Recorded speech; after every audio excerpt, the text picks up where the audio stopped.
Assalamualaikum warahmatullahi wabarakatuh. Alhamdulillahirabbil alamin wa bihi nasta'inu ala umur dunya waddin wassalatu wassalamu ala asyrafil anbiya'i wal mursalin wa ala alihi wa sahbihi ajmain, amma ba'd.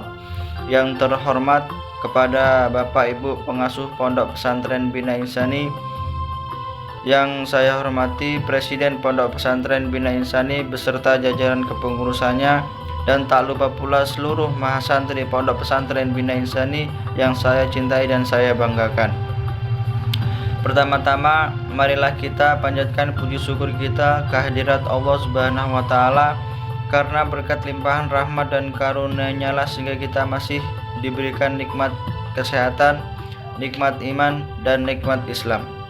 Dan selawat berangkai salam tak henti-hentinya kita curahkan kepada junjungan kita Nabi Muhammad SAW, yang telah membawa kita dari zaman jahiliyah menuju zaman Islamiyah dan penuh ilmu pengetahuan seperti sekarang ini. Baiklah, pada kesempatan kali ini saya akan menyampaikan materi kultum yang bertemakan generasi muda harapan bangsa dan agama.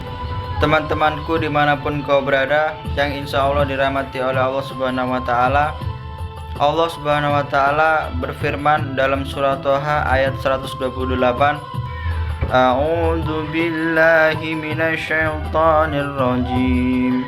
Afalam yahdilahum kam ahlakna qablahum minal qurun, yang artinya, tidakkah menjadi petunjuk bagi mereka berapa banyak generasi sebelum mereka yang kami hancurkan.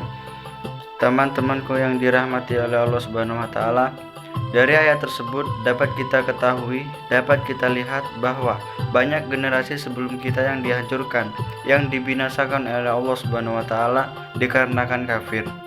Lalu bagaimana dengan kita? Kita adalah harapan bangsa dan agama.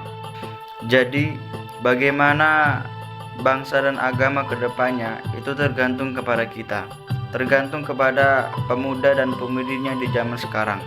Apabila pemuda dan pemudinya baik, maka bangsa dan agama kedepannya akan baik pula.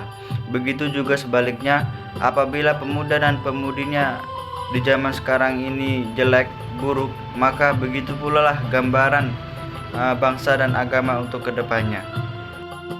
Teman-temanku yang dirahmati oleh Allah Subhanahu wa Ta'ala, di era zaman globalisasi sekarang ini, banyak sekali tindakan-tindakan kejahatan-kejahatan yang terjadi di luar dari kendali kita, yang mana tokoh-tokoh kejahatan tersebut justru malah kebanyakan dari kalangan pemuda dan pemudi itu sendiri, padahal mereka adalah harapan bangsa dan agama.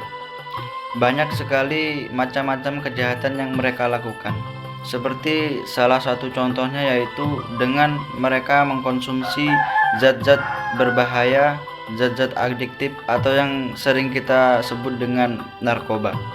Dalam kasus ini banyak sekali disalahgunakan oleh pemuda. Seperti yang kita ketahui bahwa Amerika Serikat telah berkumandang bahwa untuk menghancurkan Islam di dunia ini, mereka tidak perlu menghancurkan masjid-masjid satu persatu yang ada di dunia. Mereka tidak perlu menghancurkan pondok-pondok pesantren yang ada di dunia ini. Mereka juga tidak perlu membunuh umat muslim seluruh dunia ini. Lalu bagaimana cara mereka menghancurkan Islam?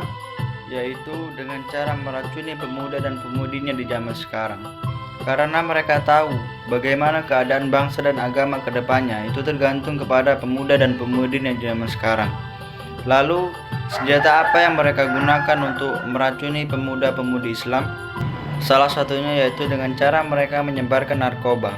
Seseorang apabila telah terkena narkoba, maka sulit bagi dia untuk membedakan mana yang baik dan mana yang buruk. Dan seperti yang kita tahu bahwa hukum narkoba sama dengan hukumnya khamr. Maka apabila kita telah mengkonsumsi khamr, sulit bagi kita untuk mengendalikan hawa nafsu kita. Bukan tidak mungkin semua tindak kejahatan akan terlaksana, seperti pencurian, penculikan, perzinahan, bahkan sampai tindak pembunuhan dan lain sebagainya. Itu semua adalah contoh tindak kejahatan yang dilakukan oleh pemuda dan tak jarang pula dilakukan oleh pemudi. Lalu bagaimana pemudi kita di zaman sekarang ini? Teman-temanku yang dirahmati oleh Allah Subhanahu wa taala, banyak sekali pemudi di zaman sekarang ini menjadi korban perzinahan. Meskipun demikian, dalam kasus ini kita tidak boleh sepenuhnya menyalahkan kaum Adam atau pemuda.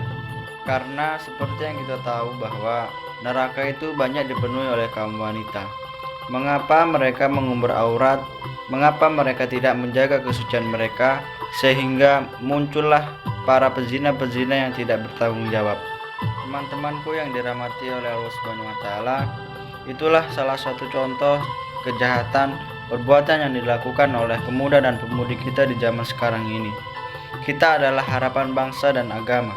Jadi, janganlah kalian hancurkan semua harapan itu hanya karena memikirkan hawa nafsu kita sendiri, hanya karena memikirkan kepentingan dan kenikmatan kita sendiri.